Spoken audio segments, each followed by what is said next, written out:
আসসালামু আলাইকুম, কেমন আছেন সবাই? আপনারা দেখতে পাচ্ছেন আমার ছাদ বাগানের অ্যাকোপনিক সিস্টেমের বর্তমান অবস্থা দেখতে পারতেছেন। পিঙ্ক জাতের চেরি টমেটোগুলো আরও ফলনশীল হয়ে উঠেছে এবং অনেকগুলো গাছ পাকা চেরি টমেটো আছে। আমরা এগুলো আজকে হারভেস্ট করে নিব। অ্যাকোপনিক সিস্টেম একটি মাটিবিহীন সবজি চাষ পদ্ধতি, যেখানে একটা ফিশ ট্যাঙ্কে দেখতে পারতেছেন, এটা আমার হচ্ছে ফিশ ট্যাঙ্ক। এটাকে পাওয়ার হাউসও বলা যায়। এই পাওয়ার হাউস থেকে যে মাছের বর্জ্য থাকে, সেই বর্জ্য মিশ্রিত পানি অ্যাকোপনিক সিস্টেমে সার্কুলেশন করা হয় একটা সাবমার্সিবল ওয়াটার পাম্পের মাধ্যমে। সেই ওয়াটার পাম্প থেকে আপনার যে পানিটা গ্রো বেডগুলোতে যায়, গ্রো বেডগুলোতে ইটের খোয়া দেওয়া থাকে, সেখানে অ্যামোনিয়া তৈরি করে।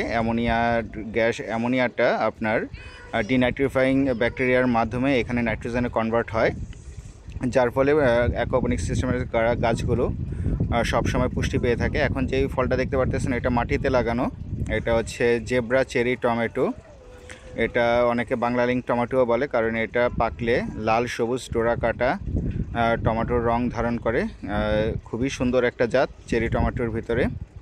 এটা এই বছর অ্যাকোপনিক্সে দিতে পারি নাই, ইনশাল্লাহ সামনের বছর এটা অ্যাকোপনিক্সে করার ইচ্ছা আছে। এখন যে টমেটোটা দেখতে পারতেছেন, এটা হচ্ছে চকলেট চেরি টমেটো।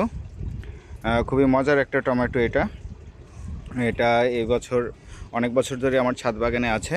এবছর আমার যে এক্সিস্টিং বীজ ছিল, সেগুলো থেকে চারা করতে পারি নাই, পরে চারা কিনে এনেছিলাম আরিফ ভাইয়ের কাছ থেকে। এখানে দেখতে পারতেছেন ব্ল্যাক বিউটি টমেটো, বাংলাদেশের খুবই উচ্চ ফলনশীল একটা জাত ব্ল্যাক বিউটি টমেটো। কিন্তু এটার জন্য প্রপার টাইমিংয়ের প্রয়োজন হয় ফলন ভালো পেতে হলে। আমার ছাদে এবার ভালো ফলন হয় নাই, মাটিতে লাগানো গাছটা। এখন যে টমেটোগুলো দেখতে পারতেছেন, এগুলো হচ্ছে pink cherry tomato. Pink cherry টমেটোটা আমার খুব পছন্দের একটা টমেটো। দেখতে পারতেছেন এগুলা 10 ইঞ্চি যে পলি ব্যাগ আছে, নার্সারির পলি ব্যাগ চারা করার, সেগুলোতে লাগানো। কি পরিমাণ ফলন দিয়েছে গাছগুলোতে।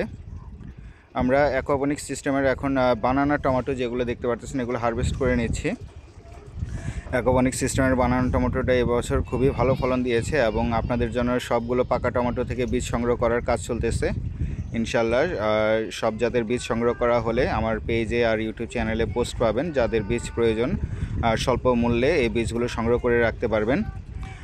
আমি যেহেতু বয়স্ক আমাদের যেই গাছগুলো আছে, সেগুলো থেকে বীজ সংগ্রহ করি, তাই জার্মিনেশন রেট একটু কম হবে এবং মাঝে মাঝে আপনার জাত পরিবর্তনের সম্ভাবনা থাকে, তাই পরিমাণে বেশি করে দেওয়া হবে যাতে আপনারা সঠিক জাতের চারাটা খুঁজে পান। আমরা অ্যাকোপনিক্স সিস্টেম থেকে অনেক টমেটো হারভেস্ট করে নিয়েছি। সিজন শেষে আমরা অ্যাকোপনিক্স এবং মাটিতে কী পরিমাণ টমেটো হারভেস্ট করেছি সেগুলোর বিস্তারিত আপডেট পাবেন। দেখতে পারতেছেন এগুলো হচ্ছে সানমার্জানো বলে অনেক সময় এটাকে, এটার যে জেনেরিক নাম সানমার্জানো, বাংলাদেশে এটা বানানা টমেটো নামে বিশেষভাবে পরিচিত।